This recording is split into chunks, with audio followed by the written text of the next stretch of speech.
Bem-vindos de volta, então vamos continuar os nossos trabalhos. Agora teremos com o Dr. Paulo Rezende a palestra Formação e Prática Empresarial para a Sustentabilidade. Paulo Rezende é doutor em Planejamento de Transportes e Logística pela University of Illinois at Urbana-Champaign, nos Estados Unidos. Mestre em Planejamento e Engenharia de Transportes pela Memphis State University, no Tennessee. Especialista em Estatística, bem como em Planejamento Urbano pela University of Illinois at Urbana-Champaign. E diretor executivo de Desenvolvimento e Pós-Graduação. Professor e pesquisador da Fundação Dom Cabral. Por favor, Paulo. Seja bem-vindo.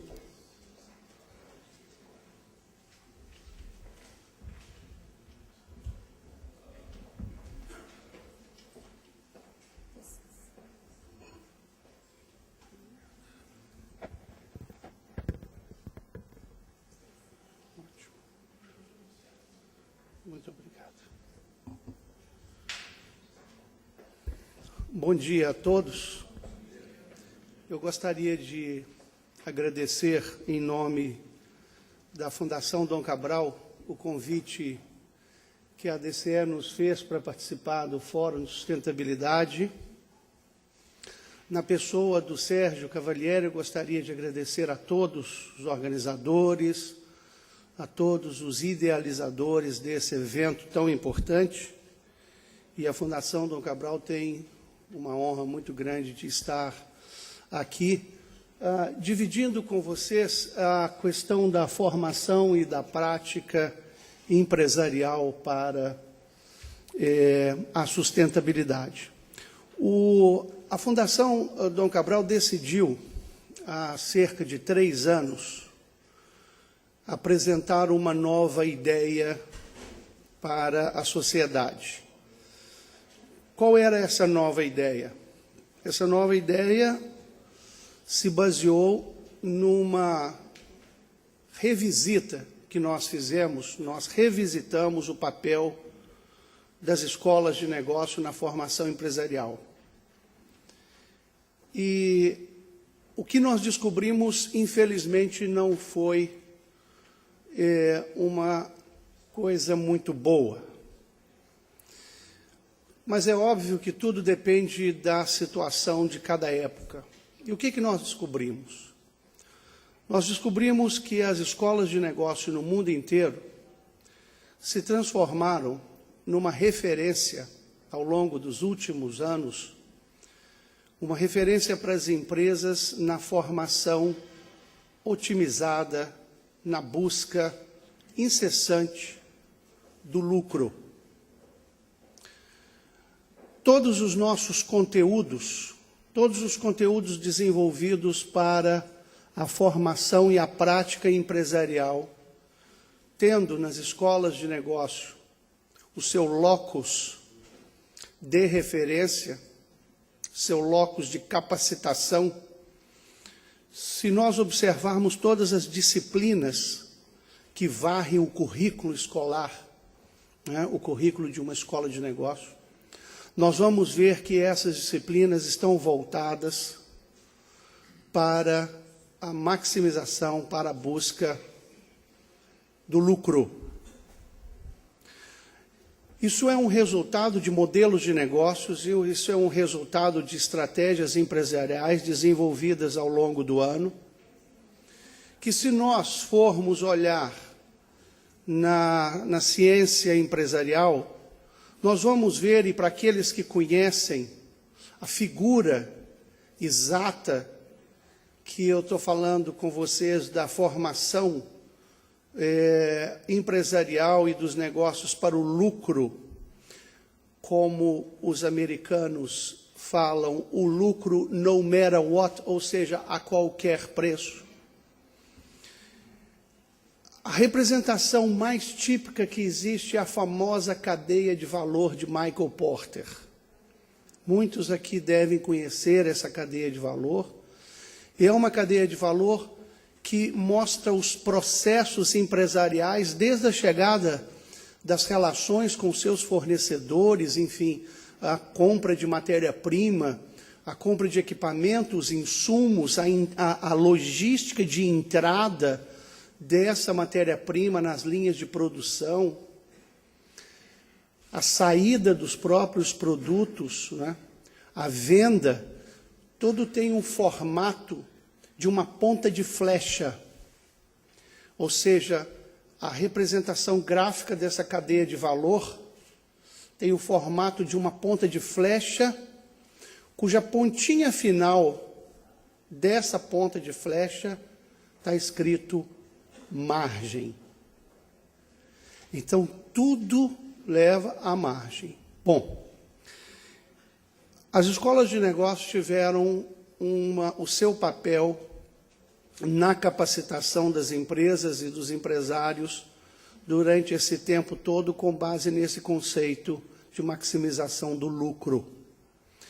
O que nós fizemos foi revisitar isso e nós não abolimos de forma nenhuma a estratégia de formação e capacitação empresarial visando o lucro. Só que o que nós decidimos estudar, e eu queria dividir com vocês aqui hoje algumas dessas questões e metodologias, nós decidimos estudar a fundo, e a primeira coisa que nós descobrimos, e que esse é o ponto central da minha apresentação,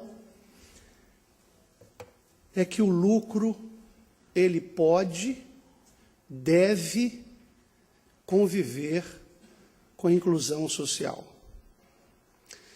E se a coisa for bem feita, e se a formação e a prática empresarial for bem feita, eu diria que é possível para várias empresas lucrarem mais praticando a inclusão social e a sustentabilidade no seu conceito mais amplo.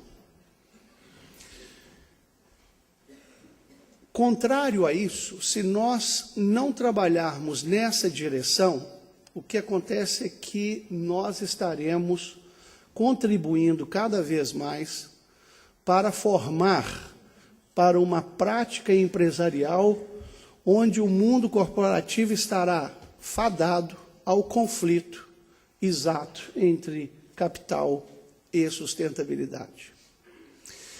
E a questão é que esse conflito ele existe, e ele existe de forma muito grave porque matematicamente ele é bom para todos agora.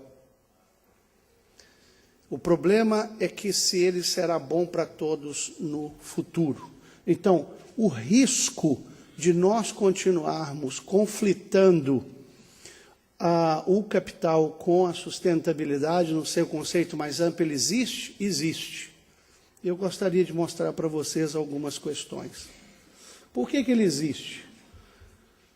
Porque o capitalismo ele está sob a mira da sociedade, e ele está sob a mira da sociedade sendo frequentemente culpado pelos problemas sociais, econômicos, ambientais.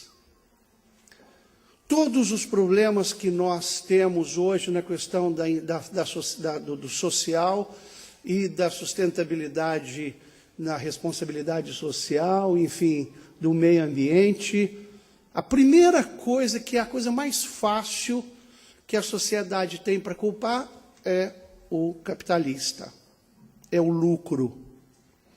Então, o que acontece é que quanto mais as empresas, e o pior é que quanto mais as empresas se envolvem com a sustentabilidade e a inclusão social, mais o capitalismo é considerado culpado. Por quê? Porque parece que é uma caridade que elas estão fazendo. Porque isso não tem sido tratado como um negócio mesmo, como um DNA da empresa. A empresa tem que acreditar que sustentabilidade e inclusão social tem que fazer parte das suas práticas, dos seus processos. Eu tenho apresentado esse conceito de lucro convivendo com inclusão social em vários fóruns, e muitos deles, eu diria que muitas pessoas não entendem o que eu digo, A semana passada eu estava num fórum na questão da sustentabilidade ligada ao meio ambiente. Então tinha um painel onde vários empresários estavam apresentando o que eles estão fazendo para aumentar o nível de reciclagem nas suas empresas. Isso é completamente... você só está contribuindo para que a sua culpa aumente. Porque a questão não é aumentar o nível de reciclagem daquilo que você produz. É não produzir alguma coisa cujo subproduto tenha que ser reciclado. Esse é o conceito que nós estamos falando aqui. Então, quanto menos você reciclar, melhor, se você não tiver nada para jogar fora. Então, essa é a questão do desenho da cadeia produtiva, já lá no princípio, para que você compre, por exemplo, matérias-primas cuja maximização da utilidade se faça no sentido de que você não precisa produzir nada lá na frente para reciclar. E a culpa é tão grande do capitalismo que mesmo quando algumas empresas fazem isso, eu ouvi também nesse mesmo fórum o seguinte: mas se não tiver nada para reciclar, como é que vai fazer com o pessoal que vive da reciclagem? Eu falei, então vamos fazer o seguinte, vamos sair na rua e encher a rua de lixo para dar lugar para o gari, não é? Para dar emprego para quem limpa, não é? Esse é o conceito? Não é esse, não é o conceito. Não é? Então o que nós lutamos é porque essa soma, esse jogo de soma zero, ele tem que ser quebrado. Essa que é a questão de que, por exemplo, o jogo de soma zero que existe, que se baseia, cujo conflito do capital e a sustentabilidade se baseia, é exatamente no fato de que a prosperidade das empresas se dá à custa da sociedade. Não é? Então, aí, nesse caso, o lucro ele é exatamente igual ao resultado da perda social. Não é? E os números contribuem realmente para aumentar ainda mais essa questão, porque isso é factual sim. Os fatos favorecem o conflito entre o lucro e o social, porque são fatos que a gente vê a todo momento aqui. Ontem, vindo para cá à noite, o motorista do táxi ou da van falou para mim o seguinte: pois é, olha o que acontece. O meu avô me lembra do Guaíba chegando perto do Hotel São Rafael, onde é que nós vamos estar. Agora está vendo essa coisa aí, e o Guaíba está até se afastando agora, não vai precisar nem de construir aterro mais. O Guaíba já está por si só indo para lá, por causa da seca. Só vê como é que é essa questão desses capitalistas. Não é? Então, os fatos realmente contribuem para esse conflito, né? E são fatos que você não precisa ir muito longe. Você sai ali, alguém te comenta sobre o Guaíba, né? Você abre os jornais, né? Vê a internet, a televisão. Nós temos o Nordeste brasileiro com possivelmente a pior seca dos últimos 40 anos, né? E os fatos realmente eles são do momento, né? E as pessoas são levadas a culpar o elemento do momento, né? Elas não vão culpar um elemento que elas ainda não viram e tendem a esquecer facilmente o elemento do passado, ou seja, o agora define o contexto conflitante, né?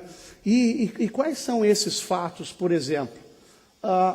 Olha a reportagem dos diversos jornais, né, de referências mundiais. A pobreza é definida como ausência de oportunidades para levar a vida almejada. Então, quer dizer, a pobreza ela passa imediatamente a ser um fator que a sociedade usa para lutar contra o capitalismo, não é?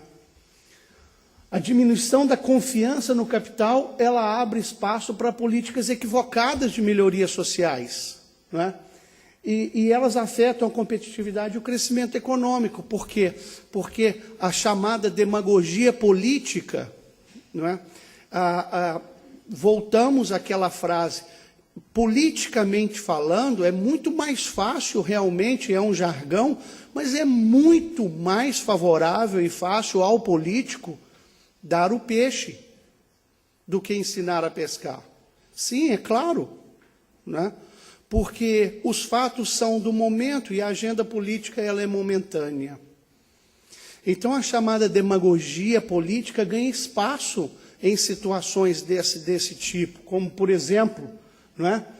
O populismo inconsequente, na hora que ele olha números desse tipo, ele olha e fala assim, opa, está aqui uma grande oportunidade, não é? De eu usar, da minha agenda política ser agenda demagógica, é claro, não é? É uma agenda do seguinte, então, quem é o demônio da história? É o capitalismo? Então, que seja, então vamos a ele, né? Vamos ao combate, né?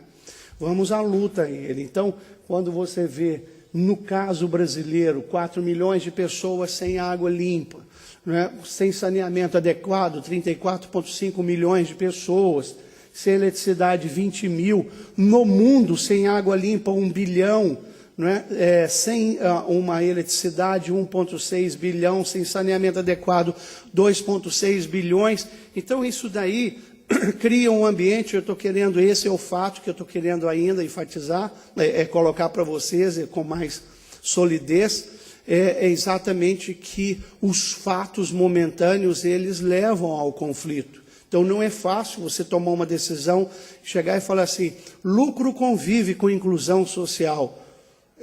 Não é fácil você fazer isso, mais ainda. Olha isso daqui. Se nós observarmos a pirâmide de renda per capita mundial com a própria população, nós vamos ver uma absoluta concentração de riqueza. Não é? Absoluta concentração de riqueza. Então, você tem uma massa de 4 bilhões de pessoas no mundo, não é? Vivendo com menos de $1.500 por ano. Né?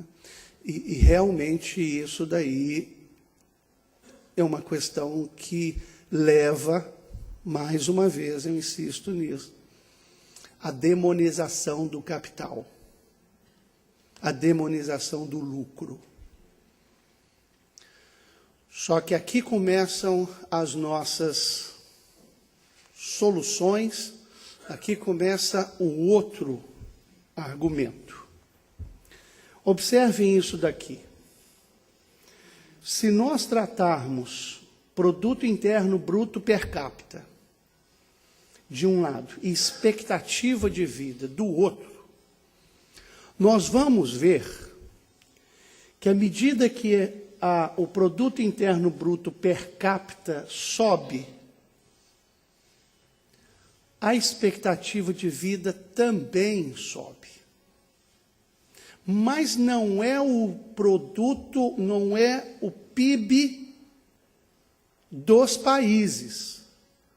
É o produto interno bruto per capita. Então, aqui nós estamos inserindo, pela primeira vez nessa discussão, o indivíduo. O indivíduo que ele tem pouca expectativa de vida se ele viver num país pobre. A expectativa de vida dele aumenta à medida que ele vai vivendo em país não das maiores riquezas, não das maiores economias, não, daqueles cuja distribuição é maior. Aqui, para aqueles que estão, por exemplo, com dificuldade de ler, nós temos aqui, olha, Noruega, Japão, Nova Zelândia, Malta, o Chile aqui. À medida que nós vamos caindo, vão aparecendo aqui os chamados países do BRICS. Com a única exceção da maior economia do mundo, que é Estados Unidos, que essa aí ela tem um problema de escala que todas as vezes, quando você fala nos Estados Unidos, você realmente começa a ter um problema de escala, porque se consome muito, se produz muito, então aí você distorce. Mas se vocês observarem, a expectativa de vida, o produto interno bruto per capita da Nova Zelândia é bem maior do que da China. Mas a China se aproxima para ser a maior economia do mundo. Então, qual é a conclusão que a gente chega que favorece a essa vida comum entre o lucro e a inclusão social? É que o problema não está na geração de riqueza para fazer com que uma economia seja mais forte. O problema está na distância que essa geração de riqueza provoca entre ricos e pobres. E isso é ruim para os dois lados. Um grande economista brasileiro, professor André Lara Rezende, escreveu um artigo sobre isso. Aliás, eu acho que nós devemos ouvir quando economistas como o professor André Lara Rezende escreve, não é? Porque ele é um dos pais daquilo que o Brasil vive hoje de bom, que é a falta de uma hiperinflação. Não é? E nós devemos muito exatamente a não ter inflação no Brasil, essa entrada de uma grande massa, não é, de pessoas que viviam na pobreza, hoje na classe média, porque as políticas de distribuição de renda, elas só têm mais efetividade à medida em que a inflação não come isso. Porque eu queria ver se nós estivéssemos vivendo num país, não é, com 36% de inflação por mês, e você dá R$150 para uma pessoa para ver se ela conseguiria viver. Não é? Então, R$150 é R$150, não é? R$200 é R$200, vocês têm valor o dinheiro. E o professor André Lara Rezende, ele fala o seguinte, que o distanciamento crescente entre os níveis, ou seja, a desigualdade, ela reduz o bem-estar não só dos pobres, mas também dos ricos. Porque nós tendemos à formação de guetos. Ou nós, por exemplo, achamos que é qualidade de vida os mais ricos viverem em condomínios fechados, trancados, sem possibilidade de ir às ruas, e quando só vão às ruas, vão com carros blindados ou de helicóptero. E quando, por exemplo, uma pessoa que não tem oportunidade, olha um rico andando em carro blindado e de helicóptero, qual o sentimento que vem? O sentimento da vingança. É esse o problema que nós temos. Então, o professor André Lara Rezende, ele mostra que, e agora Michael Porter também revisita esse conceito do chamado share value, valor compartilhado. À medida que você tem uma empresa e, por exemplo, abre aquela cadeia de Porter, você abre para fornecedores locais, você cria um ambiente agradável no entorno da sua empresa, e são tantas e tantas iniciativas, a sua empresa ela começa a ficar amiga da sociedade no seu entorno. Então esse é o conceito. O conceito é que nós devemos a defesa da redução da desigualdade tem que ser em nome de um ideal de justiça social, e não uma empatia pelos menos favorecidos, porque isso gera caridade. E quando nós resolvemos revisitar esse conceito, eu queria saber de vocês, nas suas empresas, quando você tem a sua arquitetura financeira e mostra as planilhas, onde é que está o item caridade na planilha? Em geral, aquilo ali é dinheiro perdido, Ou seja, vamos ficar bem na foto. Não, aí é que nós estamos começando a cometer o grande erro, né? Então, é possível, sim, nós transformarmos, nós virarmos esse jogo, né? Algumas vozes começam a se levantar. E eu queria dividir com vocês algumas delas aqui. A primeira delas, do Guilherme Leal, da Natura, que é uma pessoa que é, no mundo, conceituada como uma pessoa que tem um cuidado, vamos dizer assim, com a questão da sustentabilidade, né? E até o que me consta, o Guilherme não está tendo problema financeiro. Não é isso? Então, a frase que eu separei daqui desse parágrafo é: se acharmos que, de alguma forma, não somos capazes de criar modelos mais criativos, né, mais instigantes e mais permissivos aos valores da sustentabilidade, então teremos de aceitar de bom grado o fracasso das escolas na formação de novos líderes. Ou seja, teremos que aceitar definitivamente que o conflito entre capital e sustentabilidade social veio para ficar. Os guetos vão se formar cada vez mais. O Franklin Feder, da Alcoa: não fomos preparados para lidar com a diversidade, muito menos com as manifestações contrárias aos interesses das empresas. Ou seja, o mindset, a cultura empresarial é uma cultura de que todas as vezes você fala assim, pode ser que a gente tenha um certo risco na formação da margem. Você encontra muitas pessoas, muitas funções contrárias a isso, né? Então, o que ele está dizendo é que, basicamente, as empresas foram formadas e educadas para transformar, para colocar o lucro numa cápsula que você não pode, de jeito nenhum, violar. Você não pode encostar nela. Se você não pode encostar nela, os modelos antigos vão prevalecer.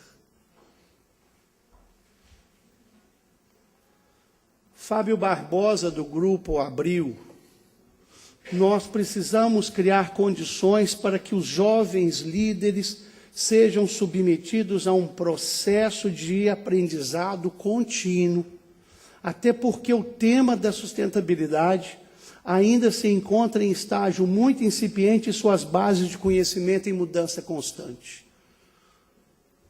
O que é estranho tem uma certa tendência a ser rejeitado. Então, quando nós falamos sustentabilidade ao longo de todas as disciplinas de um MBA numa escola, né? Eu vou contar um caso rápido para vocês. Nós implementamos já dentro desse conceito um MBA e uma especialização em São Paulo, onde nós fizemos treinamento de professores durante 6 meses, para que eles se adaptassem à ideia de colocar o conceito de sustentabilidade e inclusão social, não como uma disciplina, mas em todas as disciplinas. O resultado foi que, infelizmente, nós perdemos 2 professores de contabilidade e 3 de finanças corporativas. Simplesmente porque esses 5 professores disseram: eu não sei colocar. Como é que eu vou colocar inclusão social como parte do lucro da empresa? Projetos de sustentabilidade como projetos de inovação que vão aumentar o lucro da minha empresa? Vocês estão ficando loucos, né? Os professores de contabilidade disseram: se a gente colocar isso, a auditoria vai falar que nós estamos mascarando alguma coisa. Né? Não, isso aqui é para formação, por exemplo, de fornecedores locais. já vai estar lavando dinheiro. Então, eu não vou querer me expor, não é, a esse tipo de ridículo. Porque primeiro vão falar que eu sou inocente, né, de ficar ensinando contabilidade com inclusão social. Né? E segundo, se eu fizer isso, eu vou ser denunciado, quem sabe, né? Porque quem sabe eu estou escondendo alguma prática ilegal. Né? Então, vocês veem como que isso é difícil, né? Essa implementação, que é realmente o que o Fábio está dizendo. E, finalmente, o que da Unilever, né? Onde ele diz o seguinte: nos movimentos habituais de aprendizagem empresarial, costuma predominar um apego quase dogmático ao plano de ação e suas etapas, né? E isso acaba reforçando realmente a separação entre os atores do processo e aqueles que querem mudar. O que ele está dizendo aqui é o seguinte: uma indiana que é presidente, que foi escolhida CEO da Pepsi Cola no mundo, ela, no segundo mês, lá na Pepsi, ela pediu demissão. O board da Pepsi se reuniu e estão mantendo essa indiana por enquanto. Por enquanto. Por quê? Porque ela chegou com essas ideias de sustentabilidade e inclusão para mudar os processos da Pepsi. Né? O que aconteceu? Se a estratégia dela era essa, quando desdobrou para as operações, imediatamente essa estratégia foi rechaçada. Então, o que acontece é que é difícil até para líderes empresariais que acreditam nesse conceito fazer com que ele aconteça dentro das empresas, porque os processos estão amarrados, estão absolutamente enfaixados, enrijecidos para a questão da formação dos lucros, e qualquer coisa que arrisca a margem, imediatamente a área operacional vem e rechaça. Né? Então, isso é que ele está querendo dizer. Existe, inclusive, uma diferença, um afastamento muito grande daqueles líderes que querem realmente liderar um processo de transformação, porque o desenho dos processos nas empresas é um desenho baseado nesse mindset anterior. Né? Bom, fica a pergunta, então, como fazer? Né? Como é que nós podemos tentar mudar isso? Né? Bom, o caminho dessa mudança que a gente tem, eu estou dizendo, o caminho que nós estamos, é uma picada que nós estamos abrindo. Não sei se isso vai se transformar em caminho, porque pode ser que a gente agora mesmo encontre um abismo ali na frente, e aí você já viu, nunca mais vocês vão ver esse daqui falando para vocês, porque vai morrer de pescoço quebrado no abismo lá embaixo, porque não vai dar para fazer a transformação. E se não der também, mas pelo menos nós tentamos, né? Então, onde é que a gente acredita que o caminho da formação e da prática empresarial para a sustentabilidade é traçado? Ele é traçado através de uma tríade. Primeiro é a consciência do empresário, né, em olhar. Depois nós temos uma metodologia que eu queria apresentar para vocês. Mas o primeiro é realmente quais são as premissas. Porque o empresário, ele vive de premissas para traçar as suas estratégias, e que depois vão se transformar em planos de ação. E esses planos de ação vão se desdobrar em operações. Então, em processos, em atividades. Então, o que acontece é que nós temos que definir algumas premissas para o empresário.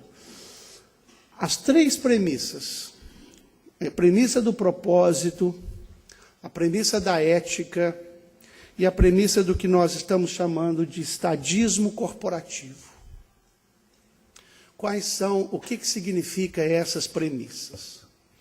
A premissa do propósito é não perder de vista que a essência da empresa é a inovação. A empresa sustentável, a empresa relevante, a empresa sustentada é aquela que se baseia na inovação. Essa inovação, ela deveria se dar com base no progresso social e econômico. Então, é aqui um ingrediente a mais, porque a inovação nas empresas se baseava muito no progresso econômico, financeiro. Agora nós estamos colocando esse ingrediente, progresso econômico associado com progresso social. A produção e a distribuição de bens tem que continuar. Então, o que nós estamos falando aqui é que muita gente que defende radicalmente o meio ambiente ou a inclusão social, muitas vezes acha que a gente tem que voltar para a idade da pedra. Então, por exemplo, olha, eu estou achando que essa indústria automobilística não devia produzir carro mais não. Né? Olha, eu estou achando que a indústria está produzindo muito produto e muitos bens. Esse excesso de produto no mundo está fazendo com que as pessoas fiquem mais gordas. Não é um excesso de produto que está fazendo a pessoa ficar mais gorda. A educação alimentar é que está fazendo a pessoa ficar mais gorda. Então, a questão que nós estamos falando aqui é de não ser xiita na defesa da sustentabilidade. Então, produção e distribuição de bens e serviços tem que continuar. Né? Ela é a base, realmente, do lucro que remunera quem investe. Então, o lucro, ele tem que continuar remunerando investidores, ou seja, até aí tudo bem. Só que de forma globalmente responsável e sustentável. Então, essas são premissas que levam a... Então, o que nós temos aqui? Uma dimensão política, uma dimensão social, uma dimensão ambiental. Né? Essa é a questão do propósito. Qual que é a questão da ética? A ética tem, na sua centralidade, a chamada liderança globalmente responsável. Né? Então, não adianta nós querermos, na empresa, implementar qualquer coisa se nós não temos condições de sustentar isso. E quem sustenta isso é o líder. Com base, vários temas para a formação de uma liderança globalmente responsável, são vários temas que gravitam em torno da formação do líder globalmente responsável. Como, por exemplo, ele tem que ter um entendimento de que as suas decisões afetam justiça, liberdade, honestidade, humanidade, responsabilidade e solidariedade, desenvolvimento sustentável, tolerância e transparência. Não é? Ou seja, se vocês observarem ali, essa premissa, ela coloca o alto executivo das empresas no papel de ser humano e no papel de agente social, e não naquela máquina de fazer dinheiro. Porque também muitos aqui estão nessa posição.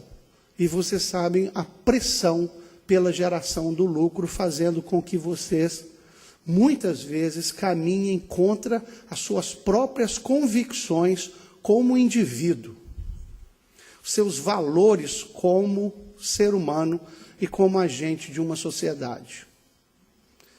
Então, a base aqui que nós estamos colocando é: aqui está o executivo, aqui está a empresa responsável, e aqui está o ser humano. E, finalmente, o chamado estadismo corporativo, onde a empresa tem uma relação com a comunidade, uma relação muito forte com a comunidade, e essa relação, ela faz com que a empresa trabalhos chamados mercados inclusivos, afastando cada vez mais aquela coisa da filantropia e da caridade pela filantropia e pela caridade, mas trazendo o mercado inclusivo, que é justamente trabalhar conceito de propriedade, trabalhar o conceito de consumo responsável, trabalhar o conceito de empreendedorismo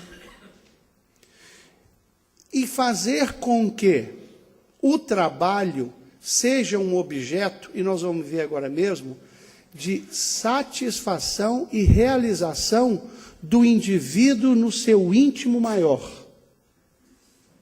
Do indivíduo que não está para a empresa como um ativo de produção. O indivíduo que está para a empresa como um elemento de transformação e de satisfação. Nesse caso, ele vai se transformar um amigo maior da empresa. Bom, colocadas essas 3 questões, premissas, eu queria apresentar para vocês, e nós já vamos para a última etapa da minha apresentação, a metodologia que nós estamos desenvolvendo para saber, por exemplo, uma empresa como ela está inserida, né, no diagnóstico do lucro e a inclusão social, etc. Bom, essa tríade, ao se transformar em diagnóstico corporativo, ela vai no como fazer, né? E o como fazer, nós usamos aqui um instrumento chamado espiral de Grave. O que é a espiral de Grave? A dinâmica da espiral de Grave é uma lógica, né, de elementos interconectados, né? Então, é possível você ter elementos, e essa interconexão ela é importante, porque ao fazer um diagnóstico de cada um desses elementos, você vai formando a sua ideia de como a empresa tem a convicção do lucro realmente convivendo com a inclusão social e com a sustentabilidade. Como que é essa espiral de Grave? Ela é uma espiral dinâmica, então ela vai mudando de cor à medida que você se aproxima de um determinado ponto, e a representação gráfica dela é isso que está aí, né? Então, nós temos aqui, ela tem um formato de integração, realmente, uma ação leva a outra, né? E vocês vão ver os elementos se formando na espiral de Grave agora, né? E com isso, aquela empresa que tem a maior integração entre esses elementos nessa espiral, ela tem a sua espiral mais bem consolidada, então ela é uma empresa que se aproxima do conceito realmente que nós defendemos. Quais são esses elementos de mapeamento dentro das empresas para a gente ver como é que essa empresa está se desenvolvendo? Bom, o primeiro deles, e isso assusta muita gente, porque antigamente, quando você ia fazer uma apresentação sobre qualquer coisa de empresa, a primeira coisa que você apresentava era processo, né? Aí tinha aqueles desenhos da linha de produção, aí colocava assim, a empresa tinha um tal de... Não, é muito importante, é claro, o BSC, né? O BSC é cheio de bolinhas, assim, a primeira bolinha que aparecia lá em cima era lucro, né? Margens, otimização de não sei o quê, aí depois você vem, tinha infraestrutura da empresa, você tinha financeiro, você tinha recursos humanos, etc. Aí a pergunta é assim, mas espera aí, cadê a pessoa? Né? Não, ela é um recurso da empresa, então para que colocar ela ali? Não. O que nós decidimos é o seguinte, o indivíduo é a base de tudo. E tudo volta para o indivíduo. Esse é a espiral. Ela é boa por causa disso. Porque ela, ao dar as suas voltas, ela chega no topo e o topo favorece o indivíduo. Então, a pessoa humana, o ser humano, é a base de tudo. Em épocas passadas, se eu estivesse falando isso, a palestra terminava aqui por falta de quórum. Mas, infelizmente, no mundo que nós vivemos hoje, se defender a pessoa humana é novidade.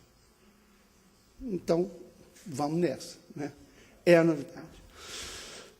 O que é o ser humano? Qual que é o problema dele? Por que ele se transforma no ativo da empresa?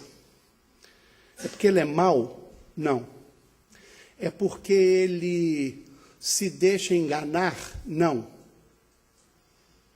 É porque na sua essência, historicamente, desde que ele se desenvolveu lá nos primórdios da humanidade, ele tem uma e só uma coisa pela frente, porque é um animal. A necessidade de sobrevivência. Ele luta para ganhar o seu sustento, não interessa o quê. E o sustento seu e daqueles que ele está deixando, e daqueles que ele ama. Então ele aceita qualquer coisa. Se a ameaça for perder o emprego, por exemplo, qualquer coisa ele aceita. Ele se prostitui nos seus valores maiores por causa dessa necessidade de sobrevivência. Então, todos os colaboradores nossos, quando vocês voltarem para suas empresas, olhem para todos eles, olhem para cada rosto e veja ali uma pessoa com uma tremenda necessidade de sobrevivência, na busca do seu sustento. E os valores, se nós não preservarmos os seus valores, ele se transforma num animal cada vez maior. Então, o indivíduo é o elemento em permanente busca pela sobrevivência. Aqui é o que está escrito, isso para aqueles que estão lá atrás, a cor pode não favorecer. Mas aqui tem, então, o indivíduo como um elemento em busca de sobrevivência. Quando ele entra na empresa, o que acontece com ele? Ele tem, ao longo da história, o que acontece? Ele busca ganhar força. E a empresa favorece a ele, vocês vão ver agora mesmo, ele se junta em bandos, em grupos, e cada um aproveita a sua especialização maior, e em grupo você consegue desenvolver grupo, você maximiza recurso, e você então, naquele momento, a empresa está super preparada para ofertar ao indivíduo e aos grupos a que ele pertence, processos e funções. E ele, na busca da sobrevivência, ele aceita isso, porque ele fala, opa, eu sou melhor nisso daqui, e a empresa está me colocando naquilo que eu sou melhor, o recurso está maximizado, o meu processo vai funcionar muito bem. Então, quando o indivíduo entra na empresa, ele se agrupa, isso é muito natural, se agrupa tanto por especialização e quanto para economia de escala, para volume, e aí então os processos estão formados. Quando os processos estão formados, eu ainda não estou mostrando a empresa com lucro, eu estou mostrando os elementos que compõem essa metodologia, né? Então, quando os processos e funções estão formados, quem entra na história? Entra o poder. E o poder vem do direito subjetivo, muitas vezes, de que somente alguns podem exercê-lo, que é a chamada teoria da incapacidade. O indivíduo, ele é incapaz porque ele não consegue, ele está buscando a sobrevivência o tempo inteiro, então ele é um animal irracional, né? Ele se ajunta em grupos, em bandos, né? E nós temos que controlá-los. Então, para isso vem na empresa, né, o poder, a chamada hierarquia, né? Alguns mandando em outros. Aqueles que mandam geralmente são escolhidos por razões diversas, né? Mas muitas vezes pouco democráticas. Porque, por exemplo, você não tem eleição de diretor na empresa, né? Faz eleição para diretor na empresa. Provavelmente o animal, indivíduo, ele vai querer votar nele mesmo, né? A sobrevivência, né? Então, aqui tem uma questão, o poder, né? E aí nós temos que esse poder vem nas empresas, ela tem os processos e as funções, é natural, então, que se criem regras. Regras são as chamadas políticas nas empresas, não é? Cartas de convivência, enfim, um monte de coisa que nós criamos, que é justamente para definir o limite entre cidadão e funcionário, sociedade e empresa. Aqui está a sua regra. Olha, lá fora eu não quero saber o que você faz, mas aqui dentro, né? Se você dorme 4 horas por noite, não interessa, mas aqui você chega às 8 horas. Né? Então, essas são as regras nas empresas, que é um elemento importante, porque vem a ordem. Né? E aí a ordem, junto com o poder, cria políticas e regras. A criação, então, de políticas, regras, processos, funções, poder, ordem, enfim, toda essa questão, né, ela tem como objetivo, em geral, o resultado para o shareholder, ou seja, para o investidor. Aí vem o lucro, né, onde todos se transformam escravos do sucesso. É onde o indivíduo se transforma em recurso, em ativo. E nas planilhas, né, em algumas planilhas financeiras, ele é considerado um ativo tanto quanto um imóvel da empresa. Tanto quanto um veículo da empresa. Né? Por quê? Porque o elemento adicional é a performance. O que nós incluímos aqui, então? Né? A tradição é essa, só que aí nós incluímos comunidade como penúltimo elemento e o chamado valor compartilhado. Ao ter esses elementos, então, o valor compartilhado é realmente a empresa vista de uma forma mais abrangente, a comunidade é inserida aqui, nesse nosso diagnóstico, como um elemento da empresa. Aí é que vocês estão começando, olha só, a entender. Comunidade está do lado de performance. Vejam aqui. Né? Então, ao colocar comunidade perto de performance, você tem lucro, inclusão social. Lucro, sustentabilidade. E assim vai. Então, aí a gente começa a medir a chamada geometria da empresa, como é que ela se encaixa, e eu trouxe aqui algumas geometrias para vocês. Nós estamos encontrando empresa onde, na espiral, poder é quem manda. Então, manda quem pode, obedece quem tem direito e acabou. São empresas baseadas na lógica de um poder resultante, né, da vontade superior de um indivíduo à vontade da sociedade. São aquelas empresas onde você tem o Big Boss, absolutamente ditatorial. Aqui essa empresa tem inclusão social, o lucro convive com a inclusão social, mais ou menos. Depende muito, realmente de quanto que esse sujeito acredita nisso.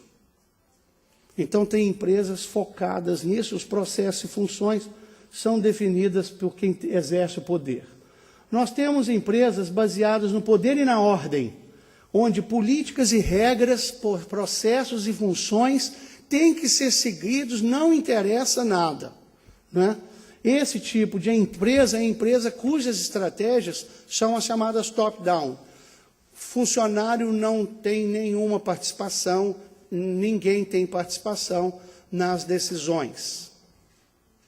Nós também temos empresas onde a comunidade, a ordem é definida pela comunidade, então é tudo pelo social. Vai quebrar. A performance está fora, o indivíduo não interessa, os processos são definidos não pela maximização de recursos, mas para ajudar a comunidade. É aquela muito baseada na caridade, né?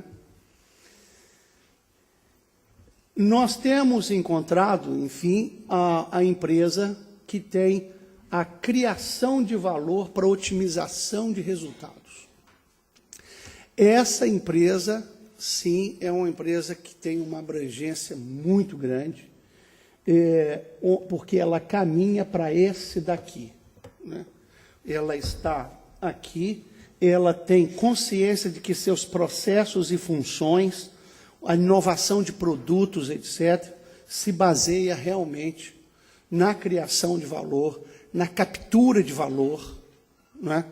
E a otimização dos resultados se dá exatamente por isso. Quando ela está aqui, ela está próxima de inserção da comunidade e da sua performance nessa política. Uma empresa que está aqui, ela tem tudo, enfim, para atingir o chamado valor compartilhado, né? Algumas empresas estão ganhando dinheiro com isso, estão aqui no Brasil, fora, esse processo se amplia a cada dia que passa, e eu trouxe para vocês aqui alguns exemplos rápidos de empresas cujo diagnóstico foi um diagnóstico de empresa que tem o lucro convivendo com a inclusão social. O Grameen Bank de Bangladesh, ele tem, muitos já conhecem, ele aplicou esse diagnóstico e ele trabalha com um público-alvo de mulheres de baixa renda, onde 94% dos clientes do banco são mulheres, né, da zona rural e lá de Bangladesh.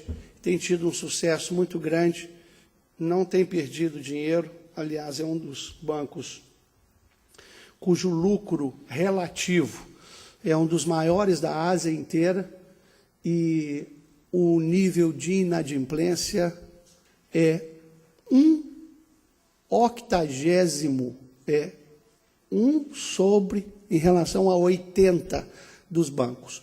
O nível de inadimplência desse banco chega próximo de zero. Tá?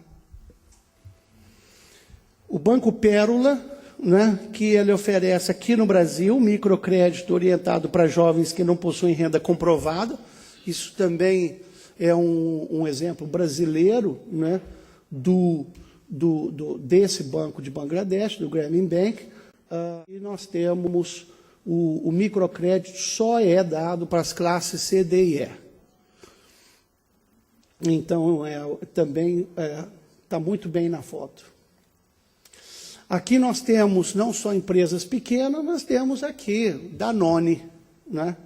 A Danone criou um iogurte, né, que hoje é distribuído na África inteira, na Ásia também, né? Foi criado, o piloto foi em Bangladesh, onde você tem um fornecimento de 30% de necessidades diárias de uma criança, né? De vitamina A, ferro, zinco e iodo. São pequenas fábricas, a Danone não tem as fábricas, são fábricas locais, que são espécies de franquias da fábrica da Danone, ela dá toda a assistência técnica, pequenas fábricas com tecnologia apropriada e mão de obra local, e a rede de fornecedores é local. Inclusive, a Danone agora criou um novo tipo de sorvete, que é um sorvete onde aquela casquinha do sorvete, que algumas crianças no Brasil comem, inclusive, né? Essa casquinha, esse sorvete é distribuído nas escolas, porque só a casquinha tem um valor nutritivo de uma refeição, né? E isso foi desenvolvido, ou seja, não tem... E a Danone se transformou na marca de maior venda desse tipo de produto na Ásia e na África, né? É o produto que mais rende para a Danone hoje em dia. A Aurora, que é uma empresa brasileira, né, ela criou, ela produz equipamentos, né, de audição com vista a essa inclusão social. Então, só em São Paulo, ela já tem uma cadeia produtiva de 4.000 aparelhos auditivos, 10.000 baterias e 6.000 carregadores por mês. São aparelhos auditivos que custam cerca de 10% o preço de um aparelho auditivo que você encontra no mercado das grandes marcas. A Tecota, que é uma empresa que hoje se transformou numa referência da chamada Apex. A Apex é uma associação de exportadores, e isso daí chama capim-ouro, né? E esse capim-ouro é hoje uma moda no mundo de bolsas, né, sacolas, etc., feitas à mão, com comunidades e consumidores numa grande rede mundial hoje. O chamado Embrace India, que é também uma empresa que criou uma incubadorazinha, né? É uma bolsa de cera, né, em que o bebê, né, que mantém o bebê a 37 graus por 4 horas, né, proporcionando o mesmo resultado de uma incubadora tradicional. Ela é portátil, né, custa 0,1% de uma incubadora, que é essas que a gente encontra nos hospitais. O efeito é absolutamente o mesmo, né? São vendidas para parteiras que alugam para as mães. Ela é lavável, reutilizável e não precisa de energia, né? Em Uberlândia, nós temos aqui uma clínica odontológica que cobra R$ 60 por consulta, preço único para todas as especialidades, né? Inclusive, um professor amigo meu teve a oportunidade de usar outro dia, né, e gostou muito. Achou muito bom. Ele usou numa emergência, mas eu falei com ele, aprende que não só na emergência, mas é bom, né? E, finalmente, aqui nós temos aquele que eu realmente considero uma maravilha, que é uma empresa que está produzindo os chamados play pumps, né? Que são rodinhas para as crianças brincarem lá na África, né? E, à medida que as crianças vão brincando e girando essa rodinha, eles vão captando água, né, bombeando água do subsolo, né? Então, é o chamado gira-gira, né? E à medida que, quanto mais a criança usar, quanto mais brincar, mais água vai ter, né? E aí você tem, então, a água bombeada para o reservatório. Então, qual é a conclusão nossa? A conclusão nossa, realmente, é que uma empresa que atinge realmente essa combinação do lucro com a inclusão social, ela entende que o indivíduo, se não for tratado com muito respeito, ele vai buscar, ele vê aquele seu cotidiano na empresa como um cotidiano de risco, né? Quando ele se transforma em grupo, ele tem que ser considerado não só uma combinação de habilidades, mas um indivíduo capacitado, um indivíduo capaz de pensar, um indivíduo capaz de ter ideias, né? A expansão do território econômico, a performance, etc., se dá com base na empresa inserida na sociedade, as políticas orientadas para a justiça social alinhadas à criação de riqueza. Então, uma empresa bem-sucedida é aquela que tem a comunidade bem-sucedida. Essa que é a questão toda. É melhor você ter comunidade bem-sucedida, porque você vai ser naturalmente bem-sucedido. E se vocês olharem isso daqui, né, nós vamos ver que essa espiral realmente é a espiral que nós buscamos, se Deus quiser, para todas as empresas. Muito obrigado.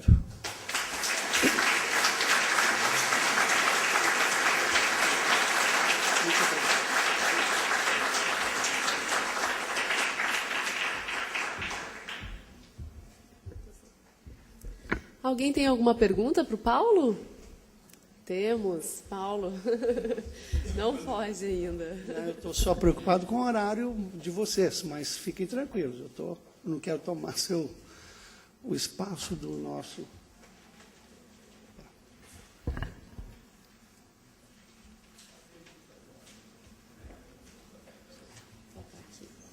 Vejamos, então. Paulo, o cooperativismo pode ser considerado uma boa maneira de aliar lucro com inclusão social? Eu acho que pode ser uma excelente maneira, né? A única coisa que nós temos que evitar é que, infelizmente, no Brasil, o cooperativismo ele se transformou num local para alguns exceções, mas exceções que meio que aquela laranja podre que contaminou a ideia do cooperativismo, né, que é justamente as cooperativas se transformarem em palco de ascensão política para alguns. Então, eu acho que nós temos que evitar isso, porque o cooperativismo ele é um contexto a serviço do cooperativado, e não daqueles que comandam os cooperativados. Então, nessa espiral, o grupo é extremamente importante, a comunidade é importante, mas só que o cooperativismo, nesse caso, a espiral se vê prejudicada pelo elemento do poder, né? E muitas vezes o cooperativismo no Brasil, por causa dessa questão do poder, ele quebrou a premissa do líder globalmente responsável, que é a questão da ética, da transparência, da prestação de contas, etc. Mas eu acho que sim, pode ser assim. Mais uma pergunta. Para mudarmos da postura de tudo pelo lucro para inclusão social, não é necessário uma visão humana que inclui a caridade e o amor nas práticas de gestão do dia a dia? Como alterar o mindset dos gestores se não incluirmos nas suas capacitações estas novas dimensões? A mudança virá pelo medo, pela dor de viver enclausurado nos condomínios fechados? Bom, eu vou evitar exercer aqui meu lado cristão, que é meio muito forte, então eu vou... No Brasil, nós somos de uma passividade absoluta. Eu acho que o caminho está em sermos radicalmente cidadãos. Essa que é a questão. Então, eu acho que um colaborador na empresa, o indivíduo, a mudança do mindset está nas mãos dele, né? Então, ele tem que se mostrar, e muitos vão entender o que eu vou falar aqui. Ele tem que se mostrar um sujeito, um ser humano, que defende os seus princípios e seus valores, no matter what. Aí sim, não lucro, no matter what. É o ser humano no matter what. Essa que é a questão. Agora, é muito fácil você comandar pessoas que não exercem a sua cidadania através dos valores que ela acredita, né? É claro que é muito difícil, e eu reconheço que é muito difícil, falar, mas é fácil. Se tem o pagamento garantido no final do mês, é muito fácil falar em cidadania. Então, vem a questão, até quando nós vamos aceitar sermos meros recursos da empresa? O pagamento é feito não para o ser humano, o pagamento é feito para um ativo de produção.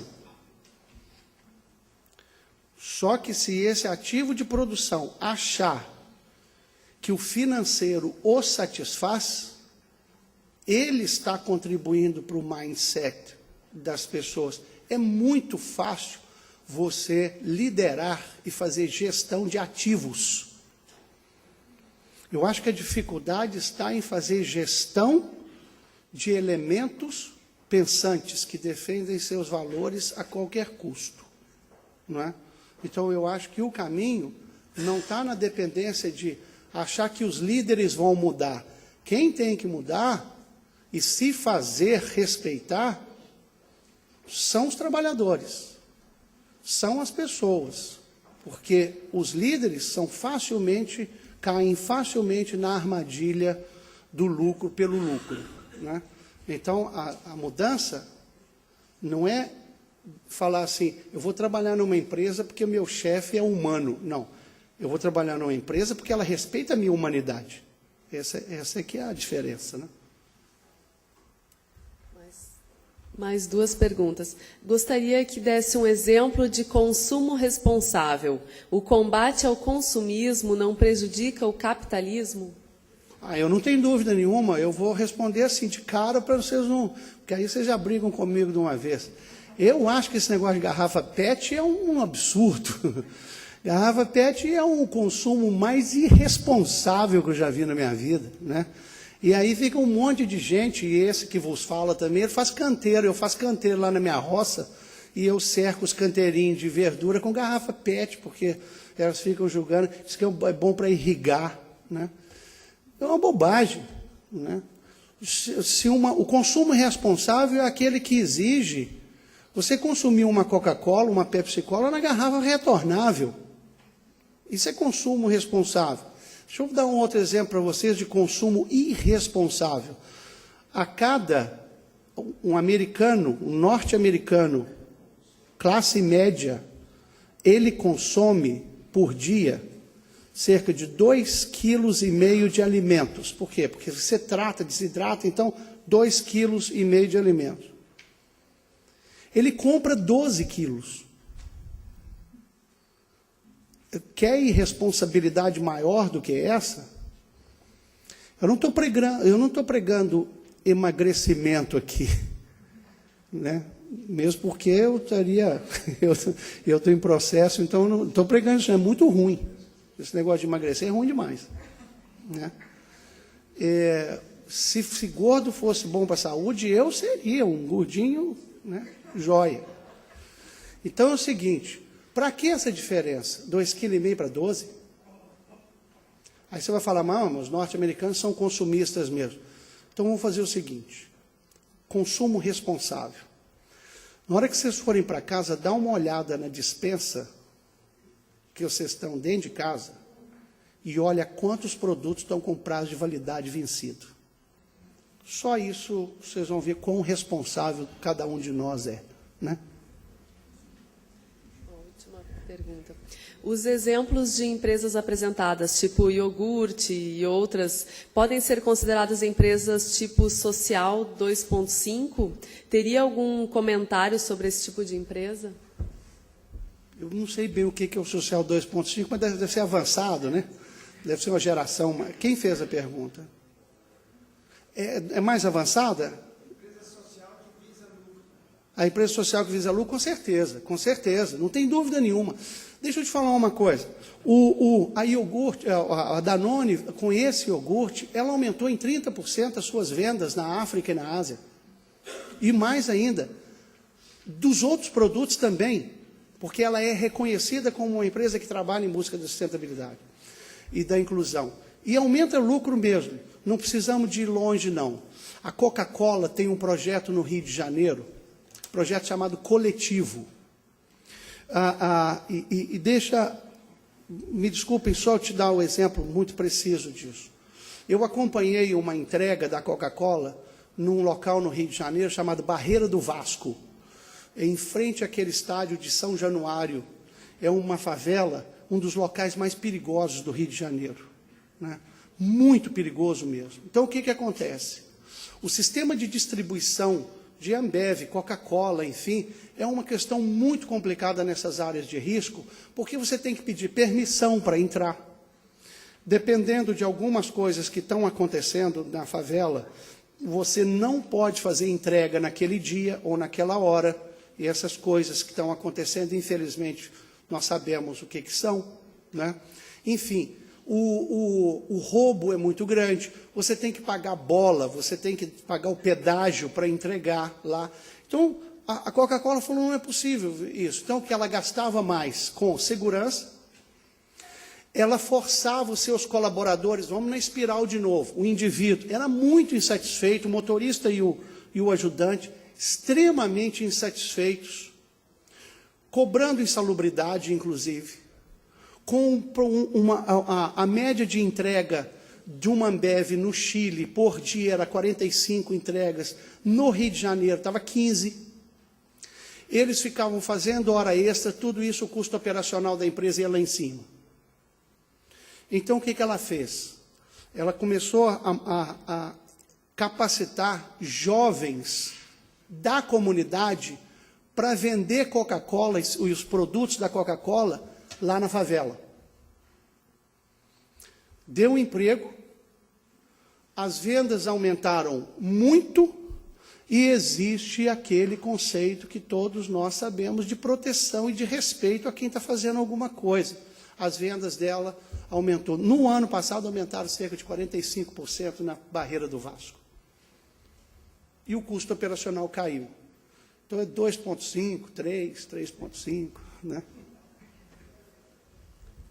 Mais alguma pergunta? Encerramos.